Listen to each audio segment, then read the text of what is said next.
was Mount Sinai completely covered in smoke?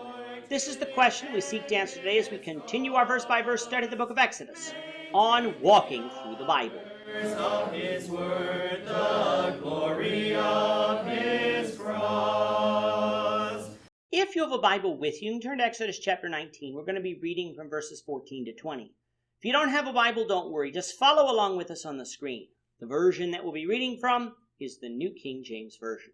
So, Exodus 19, beginning at verse 14. So Moses went down from the mountain to the people and sanctified the people, and they washed their clothes. And he said to the people, "Be ready for the third day. Do not come near your wives." Then it came to pass on the third day, in the morning, that there were thunderings and lightnings and a thick cloud on the mountain. And the sound of the trumpet was very loud, so that all the people who were in the camp trembled. And Moses brought the people out of the camp to meet with God, and they stood at the foot of the mountain.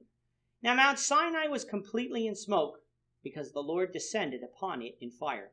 Its smoke ascended like the smoke of a furnace, and the whole mountain quaked greatly. And when the blast of the trumpet sounded long and became louder and louder, Moses spoke, and God answered him by voice. Then the Lord came down upon Mount Sinai on the top of the mountain. And the Lord called Moses to the top of the mountain, and Moses went up. In this chapter, we have the children of Israel arriving at Mount Sinai. When they arrive, Moses goes up to meet God, and God tells Moses that if Israel would serve him and keep his commandments, then he would make them a special treasure to him above all people, a kingdom of priests and a holy nation. They could be assured that God would keep his promise due to the fact that he called them out and delivered them out of Egypt. After hearing this from Moses, the children of Israel said that they would obey God, but time and time again in the Old Testament, we would find that they would go off into idolatry and God would punish them. He didn't cast them away as a people, though, because the Messiah would come through them. So he preserved them, even through captivity. However, when Jesus came, the Jews on the whole rejected him too, and so having broken God's commandments and statutes meant that they couldn't be saved, because salvation is only through Jesus. They thus aren't the people of God today because they are not following God.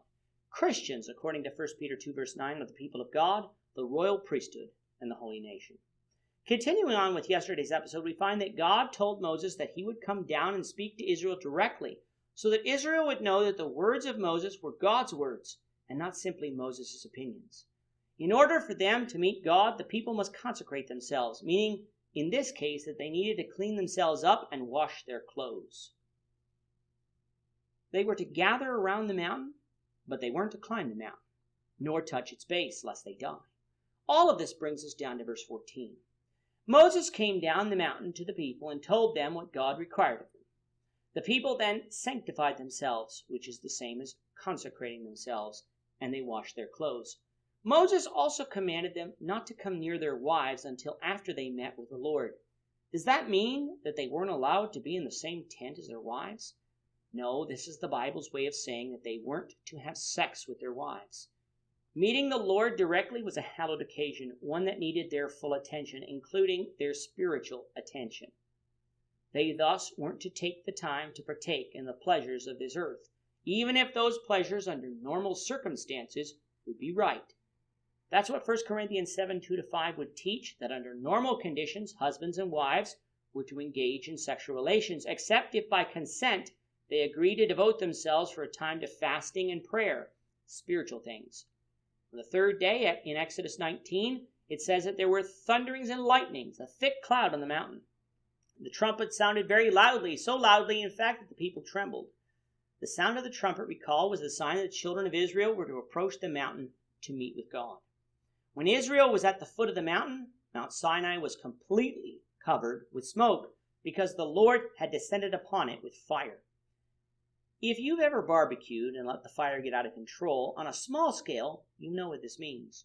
Imagine what it would have looked like on a tall mountain, that the smoke completely covered the mountain. The mountain even quaked at the Lord's presence.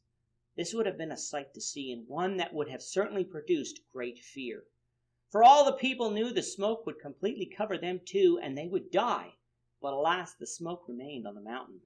When the sound of the trumpet grew louder and louder, Moses spoke, and God answered him by voice, just as he said he would in verse 9.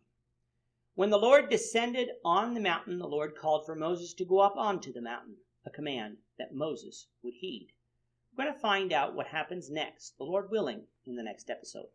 With that, our time is up for today. The Lord willing, we hope you'll join us for tomorrow's discussion of Exodus chapter 19, verses 21 to 25, as we continue our walk through the Bible, one verse at a time. I'm not Thank you for watching today's episode. We hope that you found it edifying and ask that you not only subscribe to our channel and podcast, but that you like and share this episode among your friends, so that the saving gospel of Jesus Christ can go out to the whole world. of his cross.